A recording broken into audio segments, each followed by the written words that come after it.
आज जो मैं गुफ्तगू करने जा रहा हूँ इससे आपको हो सकता है सकीफ़ा और अरब के वो बद्दू याद आ जाएं जो आप सल्लल्लाहु अलैहि वसल्लम के साथ बुरा सलूक किया करते थे। रोनाल्डो अगर कह दे माशाअल्लाह या इंशाअल्लाह तो उस पे हज़ारों वीडियोस बन जाती हैं। वो मुसलमान होने जा रहा है, वो ये करने जा रहा है, मुसलमान टांगे उठा के उसके पीछे भागते हैं।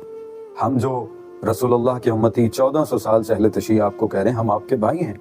हमारे उलमा ने कहा है कि हम एक शाख की दो टहनियाँ हैं और हमारी तरफ इनकी कोई तवज्जो नहीं। हमें हमेशा ये लोग काफिर और पता नहीं क्या क्या बकवासात करते रहते हैं, लेकिन हमने हमेशा इनकी तरफ मोहब्बत का पैगाम बढ़ाया। शर्म की बात यह है कि एक काफिर जो अभी मुसलमान हुआ नहीं है, पता नहीं वो होगा भी नहीं या वो मुसलमानियत को सही तरीके से समझेगा भी नहीं, उसके पीछे लग जाते हैं।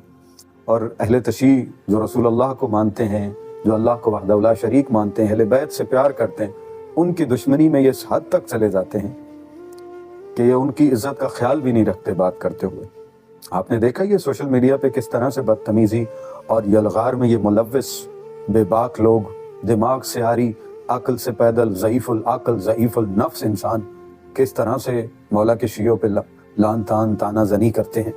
देखता ही हैं आप। मेरा आज बात करने का मकसद सिर्फ ये है नाज़रीन, जो लोग मेरे भाई मुसलमान देख रहे हैं, लम्हा फिक्र है आपके लिए कि आप एक काफिर को तो तरजीह देते हैं। क्या आपको आपके आसपास मुसलमान नजर नहीं आते?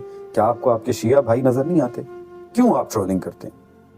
आपके लिए लम्हा फिक्र है, एंड शेम ऑन यू।